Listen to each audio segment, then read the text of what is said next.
Hello, dear listeners and viewers. Welcome back to the Relationship Goddess Medicine Show, where you get legit, licensed, psychologically sound miracle cures for relationship insanity and entertainment, of course. I'm Yaj, your host, and I'm thrilled to be here. Thank you for tuning in. So as always, we're going to start with some candle medicine. And I'm sticking with the invocation. I always quoted my mom, and now that she's gone out of this physical plane and into the spirit world, I'm just going to I think this is it forever. Candles are company. Mommy always said, candles are company. So we invite the company of light. Ooh, that was good. We invite the company of light. See? It just got deeper. Candles. And then the incense medicine I have today is still cinnamon stick. I like to say out loud in case the viewers want to run out and buy it. I don't remember where I got it. Oh yeah, incenseontheway.org. .com. Cinnamon stick. And as always, I say at home, join me, create sacred space for the show. It's what I'm all about. Light a candle. Light some incense. Can you smell it? Not yet. Was that to me or the audience? It's for the audience. I love my people. We have Ron Geffen filming, as always, from rocklandstudio.com. And live in the studio audience, we have Valerie Vendrame, who's going to be joining us in a little bit. Woo-hoo. And I'm honored and thrilled to have these wonderful people on the team. So, miracle cures for relationship insanity, right? I have a relationship insanity thing to discuss today, but I want to be really, as always, but I want to be like super careful about how I phrase this because it's been very sensitive. It's a sensitive material. It's been a very sensitive time, and it's something that I've noticed since my mother died. So I don't want to offend or put off or be ungrateful to or any of those other things. Anyone who may be watching who has maybe said something like this to me in the past. God, wow. My mother died on the night of the 7th of April, and it's the 20th, so tomorrow is 2 weeks. In the past 2 weeks. But I'm going to deliver it as I teach my clients too, with conscious communication. I'm going to deliver it in the way that's as least likely as possible to arouse the defenses of the receiver, you. But I have a point to make, and I always kind of knew about this. Look at this, it's really cool. It's coming right toward me. I always knew about this, but now I've experienced it firsthand. It's not like I've never experienced this before about other things. Certainly with my ex, I experienced this a lot, and it was actually excruciatingly painful when I experienced it with him, but this is different. This is about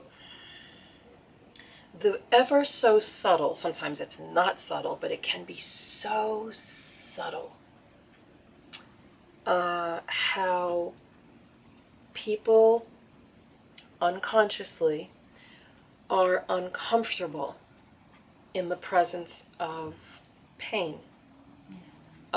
Physical pain, but emotional pain too. Just pain, sadness, loss. It can happen in a nanosecond, and people don't realize they're doing it. And culturally, societally, here comes the cat, culturally and societally, there's so much, to say acceptance of what I'm going to say is an understatement. It's not just that there's so much acceptance of this, it's that it's what people think you're supposed to do, the right thing to do, the right thing to say, and like, so real support of and like honoring and embracing and celebration of this thing I'm going to talk about that made me feel not heard not accepted in my feelings. And I could go all over the map with this. I so totally get. First, let me just say what it is first, and then I'll rant a little more. Please say what the hell you're talking about. So the thing is this. Someone expresses something that's painful, a hurt, a loss, a regret. That's a big one around death. You hear a lot of people with regrets. I wish, the classic, and I'm feeling it. I wish I had visited her more. I wish I had spent more time with her. I feel a sadness. I feel a loss about this. And people come in with what? Sorry. No. Thank you. I'm glad I invited Val on to be someone representing mindfulness and consciousness, because the first thing she said was the second time I've heard it since my mother died. There was only one person who said something like that. Like that. It's people come in with, oh, but she's in your heart. But at least you took her in for the time you did. She'll always be with you. All beautiful things, right? True things. True. That's my whole point. It's not like it's not true. It's just that when these they come in with comfort. And that's why, of course, there's so much support for this. It's comforting. You want to comfort the person who's grieving. You want to comfort someone who's in pain. Oh, this is the big one. The big one is don't beat yourself up. And this is such a fine line. It's such a delicate line. That there's a difference between feeling your feelings and beating yourself up. And what I experienced a lot in the last 2 weeks, whenever I expressed regret about not having spent more time with her, like really, like a pain, like really hurts that I didn't spend more time with her and that I didn't have her move in sooner. Because once she was here, I realized how much I liked living with her, and then she was gone. People, this is my theory, and I'm sticking to it. I think it makes people uncomfortable to hear something so raw and so vulnerable that they really don't know what to say, and something happens very quickly, and it's about they don't mean to. They don't mean to. They mean to love, offer comfort, love, support, make you feel better. That's the piece. People want to make you feel better. And in certain kinds of cases, like what I'm talking about, the effect, and some people might not feel this, but the relationship goddess, I feel it. Like I'm very attuned to like how it makes me feel when people say certain things, when I say certain things. And the effect it had on me was like, I don't even know how to put it into words, like bodily. It was like, oh, they can't really handle the truth of my feelings. They want to make it go away. Again, it's like, thank you, everyone, for being so loving and supportive and saying the most beautiful things on Facebook, emails, at the funeral, with gatherings, with friends, with the Shiva I had here, the gathering I had here. But when I, and I don't just megaphone this, but like with when I got into like regrets and remorse with several people, most of the time, and on Facebook, it was, don't beat yourself up. And it was like, I'm not beating myself up. I don't know. I didn't feel like I was having a feeling. Mm-hmm. And that's my point. And yeah, I'm calling it relationship insanity. I know that's a strong term. But the insanity is not, just learning how to be with feelings that someone's expressing. I want to make it go away. So, relationship insanity.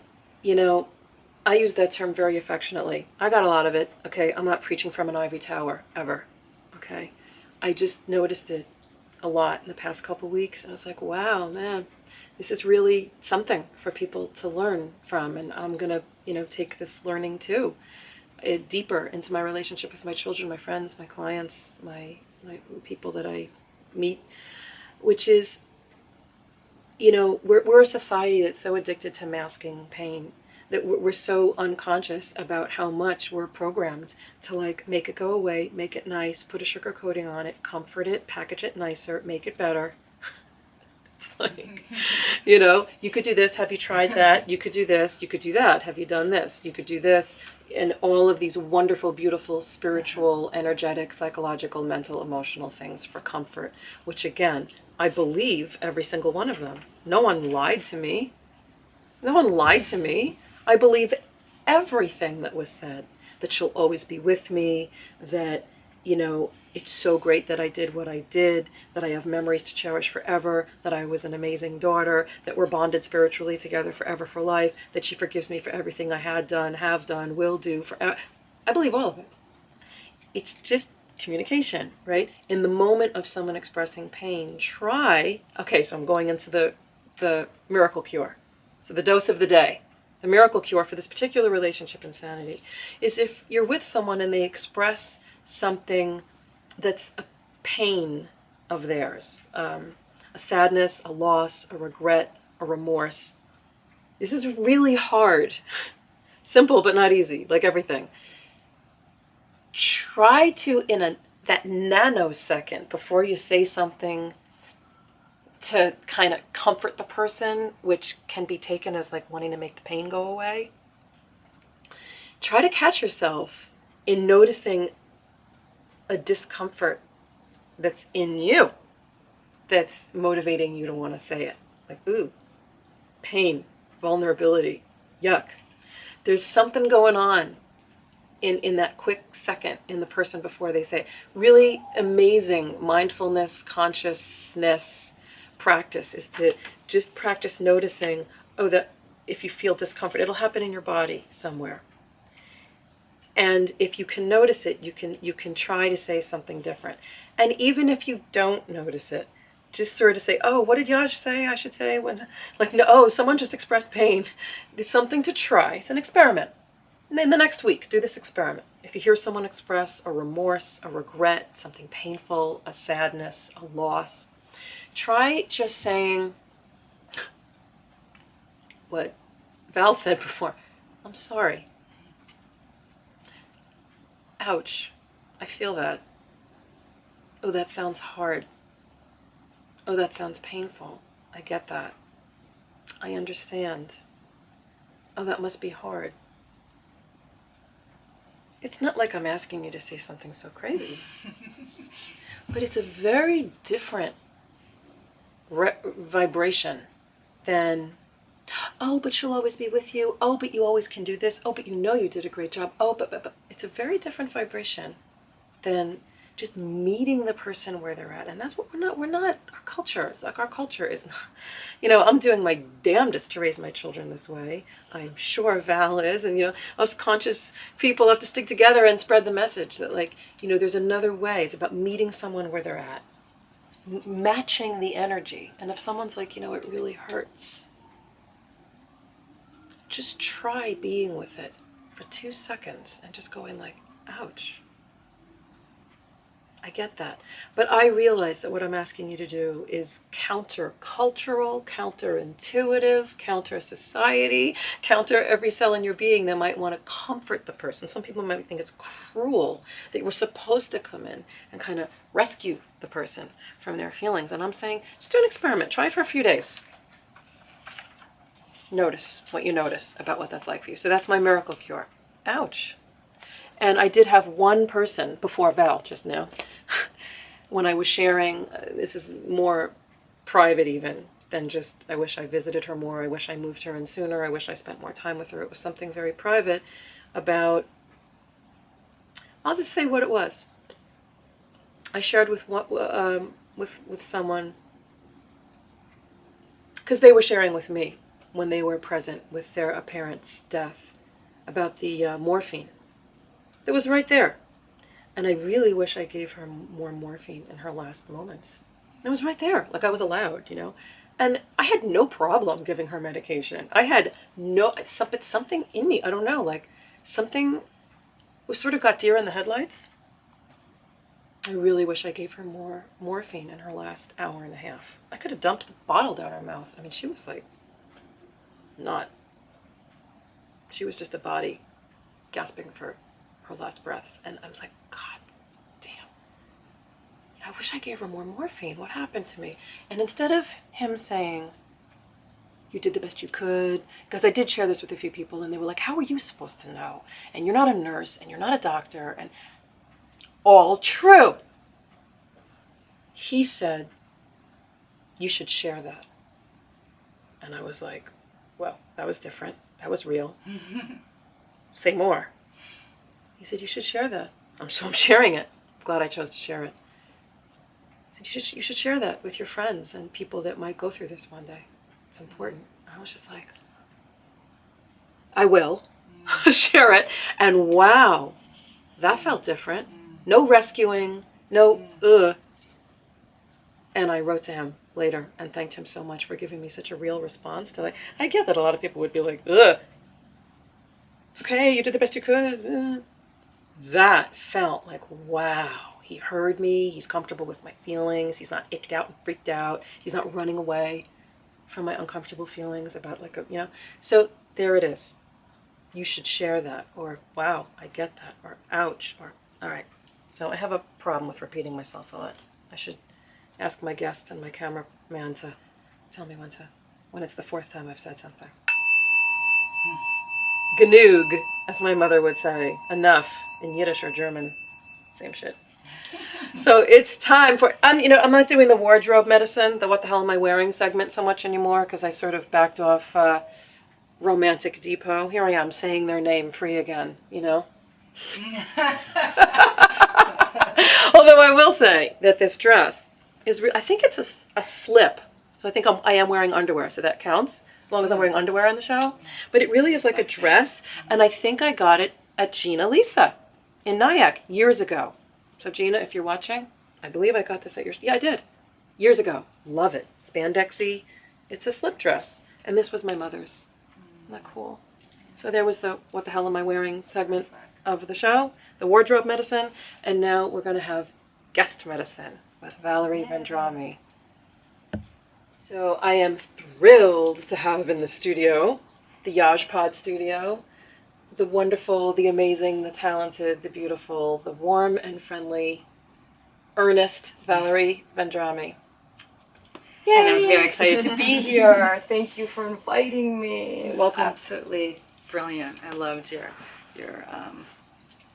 rant and your my rant on my cure. Your rant and your cure. Brilliant. And how cool was that you like had the not the premonition, but you just like shot out the cure. I was like, yes, thank you. Yes. I choose good guests. Sort of. It was so exactly. I mean, I was on the edge of my seat, just waiting to see what you were going to say, and I had that feeling that that's what was coming. But what I was thinking as you were talking is that we have that tendency to do that with other people because we so do that to ourselves, right? We have this need to go toward the pleasant and to run away from the unpleasant, no matter what it is. And what happens when we do that? It's like it gets worse. It doesn't get better. I'm so glad you're saying this because it's so funny. It's clients, friends, Facebook friends often remind me that what I'm really about is ultimately the core is your relationship with yourself. And I didn't even mention that. Again, yeah, duh, ding. Wait, you can get a ding for that. Right.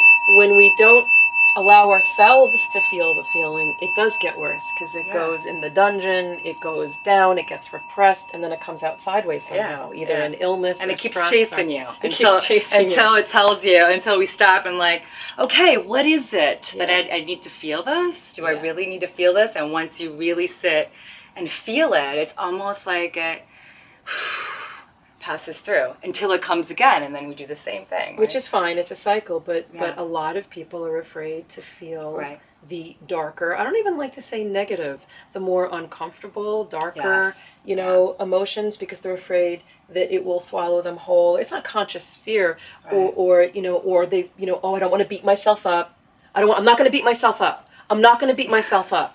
And it's like, okay, I'm not saying beat yourselves up, right? But there's a difference between I'm not going to beat myself up, and oh, I think I need to feel this because it's knocking louder, Right. louder, louder and louder. Right. I think I need to stop and feel this, not beat myself up. So yes, thank you. Yeah. Ultimately, and, of course, and it's about our name relationship it, with ourselves. name what it is, and it's all about getting more intimate with yourself. And as soon as you do that, right, you create this vulnerability within yourself. You get to know yourself better, and that's exactly what happens when you hold that space for somebody else, right? Don't you feel a sense of intimacy, connection? Well, when that friend said you Yeah. should share that, Right. I suddenly felt so close to them. Right. I was like, wow.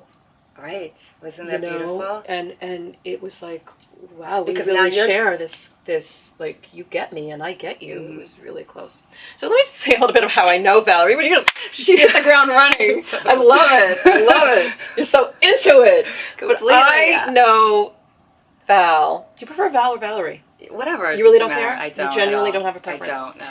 I know Valerie from, let's give a shout out, Coupe. Out of all places. Dance studio. It's a dance studio in Yeah. Rockland County, New York, where we both reside. We were doing the samba, right? Both of us taking classes together. No, our kids were. I was like, what?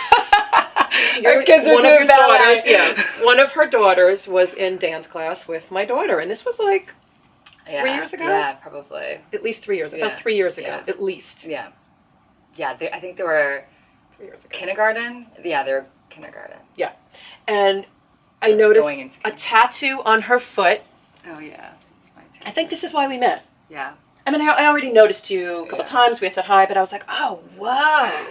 That is so cool. And then, because, tattoos, we started talking. I was like, this is one of the cool moms, because, you don't relate to every mom. Yeah, no. Mm-hmm.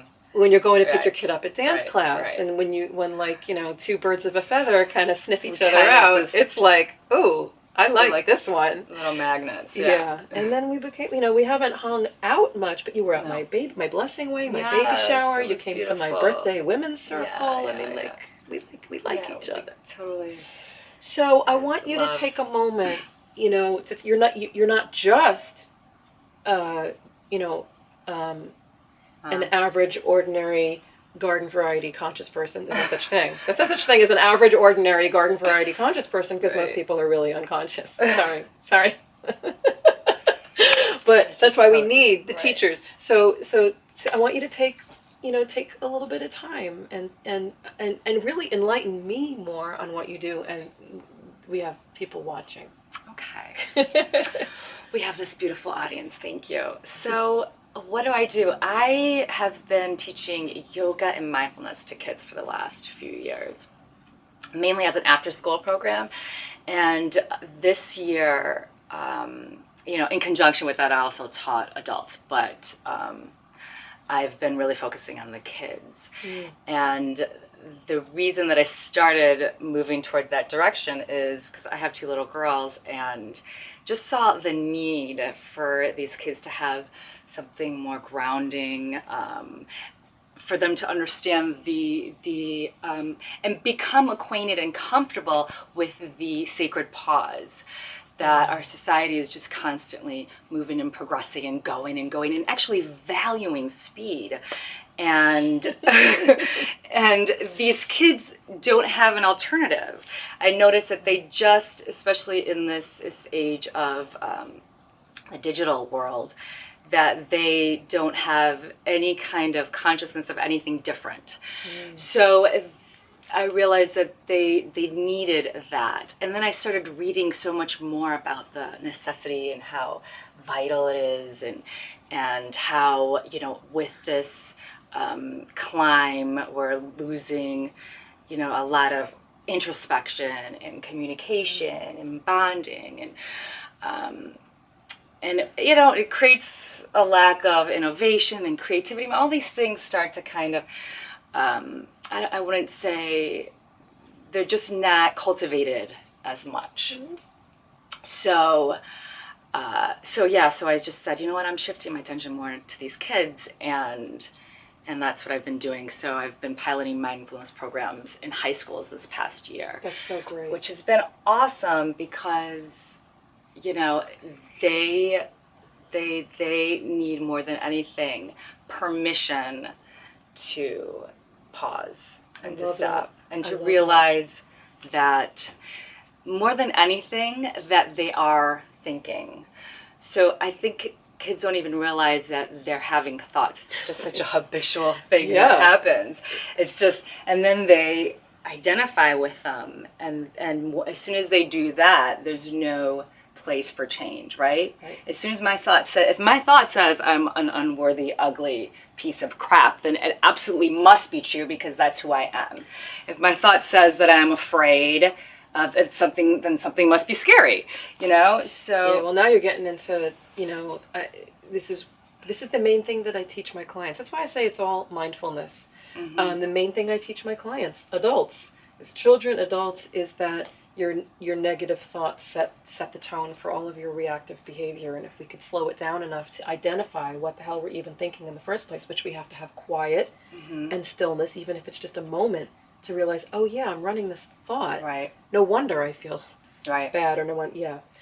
So I remember when I first started practicing mindfulness and becoming very conscious of my thoughts. When I was introduced to the idea, I never thought that I was cruel to myself, or, you know, did I'm any not having of these negative thoughts. I'm not having. I don't do that. I totally don't do that. I totally don't do that. I love myself. Right. Okay. Right. I would never be mean to myself. And ever. then what'd you That's find? you. That's so not me. So not my problem. It's so not my problem. What'd you find out? And then I remember the moment I was like, my jaw hit the floor. I was like, oh, did I just say that to myself? Like, I remember I was in a group of like women, and I was literally in my head saying, oh, they totally don't like me, or I'm not good enough for this conversation, and I just thought, oh my gosh, I can't believe I'm doing that right now. I just thought that. Who thought that? I thought just that. totally thought that. It's amazing what you realize when you become mindful, and then you realize how much you're lost in thought, right? Oh, yeah. Then you realize how much Living in this reality that's created by our thoughts. And then we realize And how it's not often. That was me thinking. Oh, that was me not being here again. Oh God, I'm still.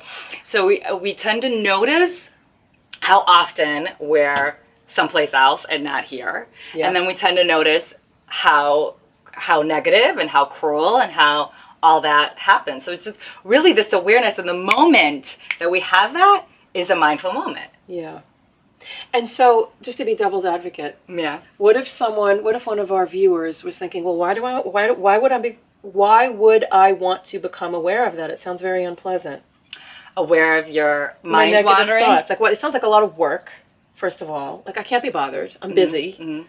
Well, and why would I want to take the time to notice what I'm thinking if it's negative? I'm just being devil's advocate. Well, because if you don't notice, you can't change it, right? And you can change it. And what if, like, there's nothing to change? I'm fine. Well, fine. You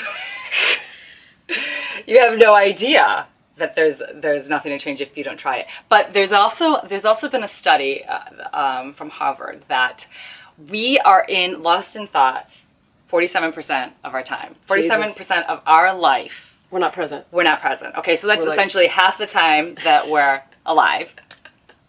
And they also proved that this constant mind wandering is a direct correlation, direct cause of unhappiness. So the interesting thing is, there's a motivation. you can be doing something that you don't enjoy and be thinking of something you do enjoy. They've shown that that still makes you more unhappy. Wow. Isn't that crazy? I just situate myself. Yeah. So the wandering, that constant wandering, correlates to unhappiness. And what really do we want in this world? More than happiness? Nothing. Yeah. That's what humans want. We want happiness. That's the one thing we all can agree on. And this makes me think of something I was just writing last night in my Meet Your Goddess program guidebook, because I'm getting ready to do a workshop with women teaching this, is that I have this snarky paragraph where I write, by the way, if you think you're one of those people who don't suffer, I should show it to you. It's like, you know, maybe you don't, God bless you, but I don't think you'd be reading this if that's true. Yeah. But, you know, I said, if just in case, you know, you're doing really well, but you want to know where you could like tweak it and, you know, like become more conscious and find out about where your blind spots about your thinking and whatever might be causing unhappiness in your life or unhappiness for others. And this is the thing. It's a really brave experiment. Ask a few people that are close to you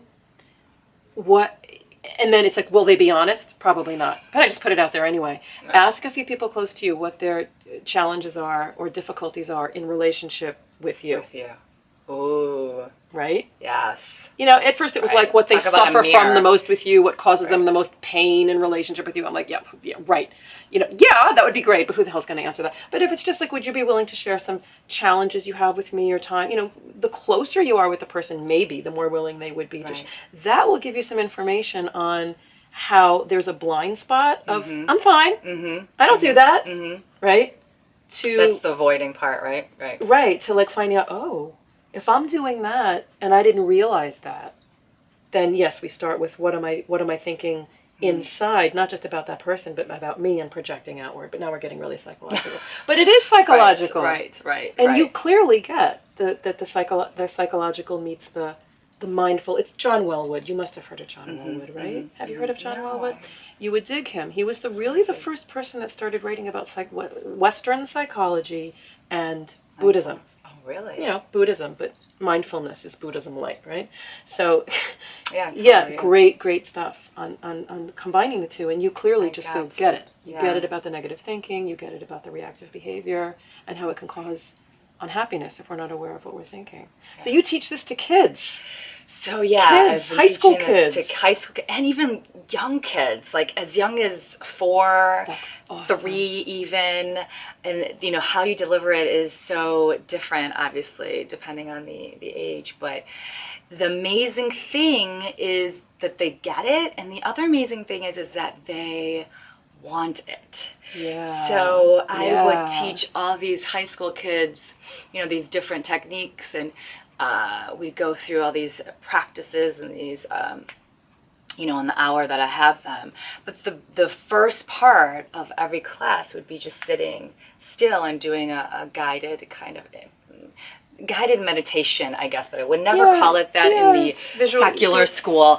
But you have to be so careful how you say this. It's mindfulness. It's not We're Buddhism. sitting mindfully with our eyes closed, and you're listening to what I'm saying. We're not meditating. We're just sitting quietly, focusing on the breath. That's all we're doing, and that is all it is. So holy segues, Batman. You agreed that you would give us a little taste test of what you do. So that would be a good we could totally segue into. Should we? Are we good? Or you want to take it? Okay, cool. So we're going to be right back with Valerie Vendrame's, I don't know why I said that weird, with Val Vendrame's little taste test of her, well, here on the Relationship Goddess Medicine Show, we can say it's a meditation, but it's mindfulness. We're going to just get a taste of how she brings people into that sacred pause, or that stillness. That quiet.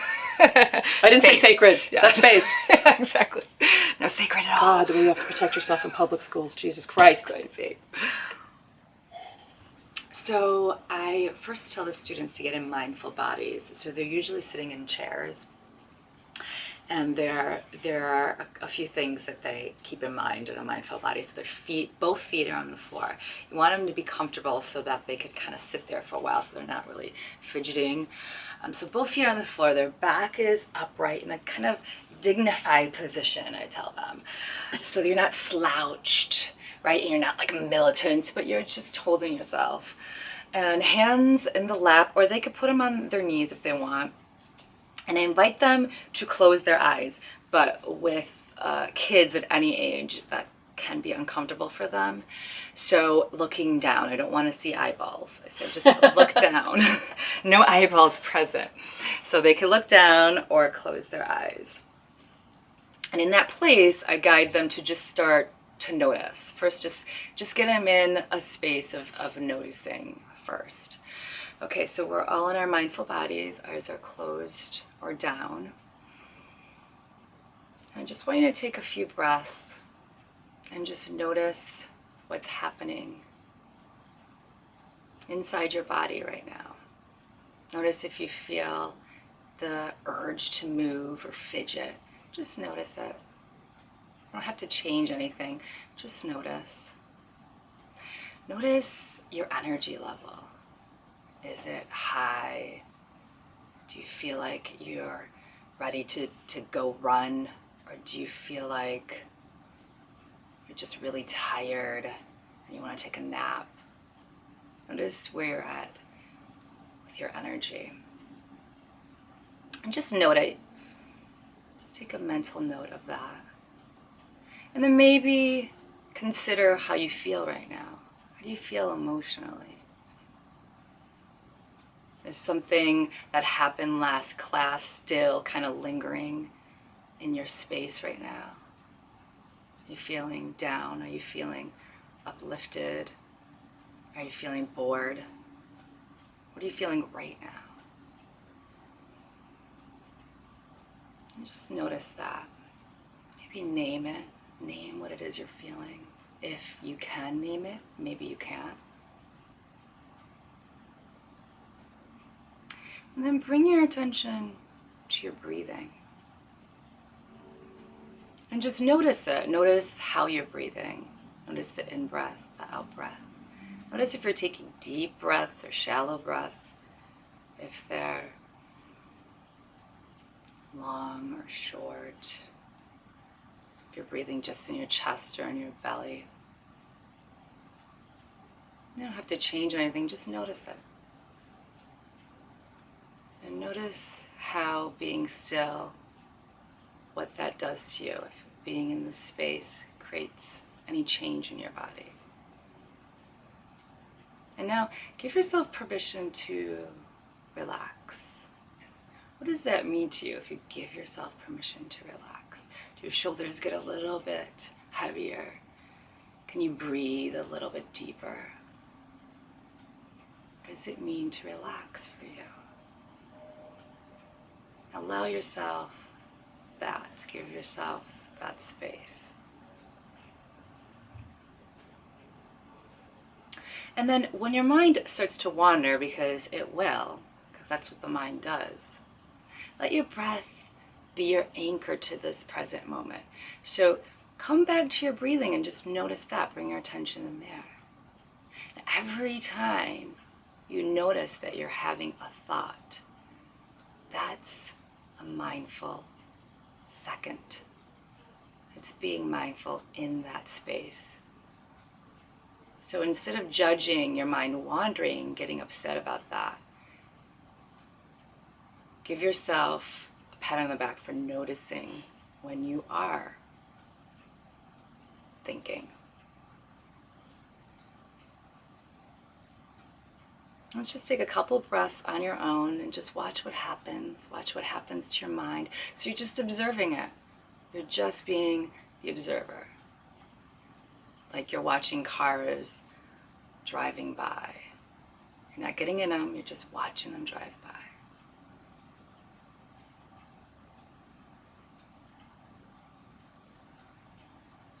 And we're slowly going to bring your chin to our chest, let our neck stretch. You're going to open your eyes and come back through.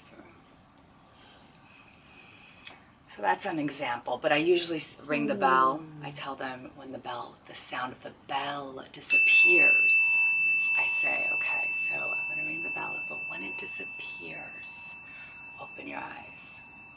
So that's an example. It's still ringing. Yeah. And it gives them patience, Yeah. right? And attunement. And attunement, and really putting all your senses in your hearing.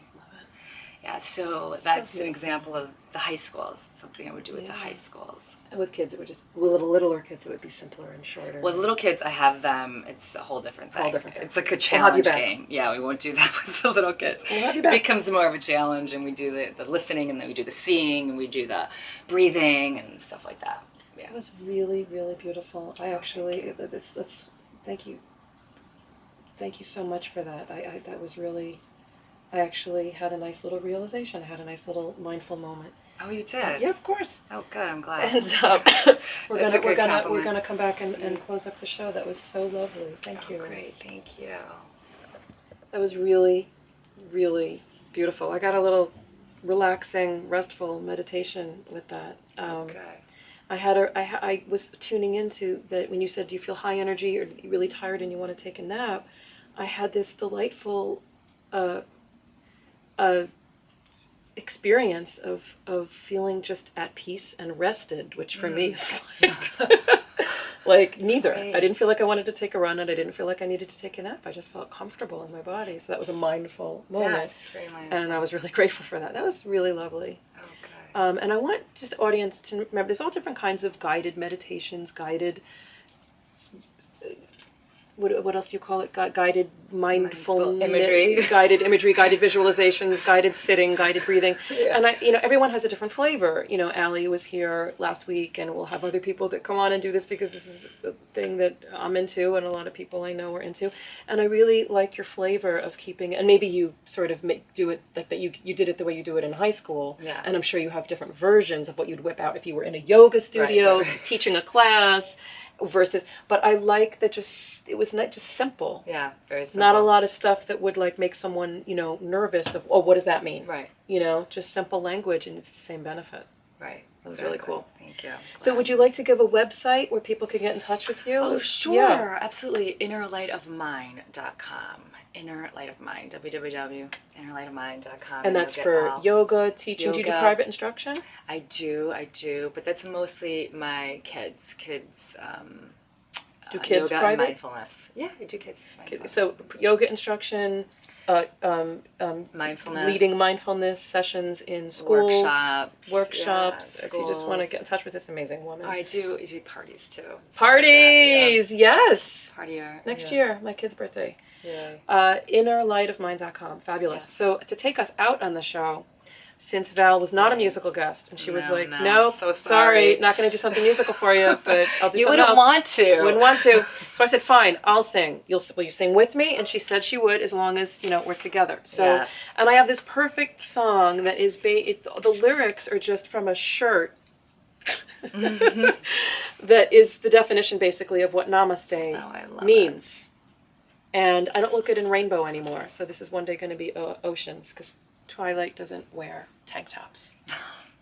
Unless they're a certain kind, like leotard tank tops. So all the lyrics of this song are just the words from this shirt, and it's what Namaste means, which is said in the beginning, the end of many, yoga classes and meditation classes and mindfulness sessions, and not everyone really knows what it means. They hear it a lot, and this is just a lovely little ditty that I put together walking through the woods about 7 years ago, about just honoring what it means. So, I am not yet a drummer of any kind of experience, so I'm just going to keep a little beat. Who's starting? We decided. You. I'm starting. Right. I honor the place inside of you. I honor the place inside of you, where the entire universe dwells, where the entire universe dwells, the place that is of love and of light, the place that is of love and of light, the place that is of peace and of truth, the place that is of peace and of truth. When you are in the place inside of you, when you are in that place inside of you, and I am in that place inside of me, and I am in that place inside of me, and I am in that place. We are one. We are one. We are one. Namaste. Namaste. Namaste. Namaste. Namaste. Namaste. Hey. Yeah. Awesome. Namaste, everyone. Namaste. Namaste in Brooklyn, yo. Namaste.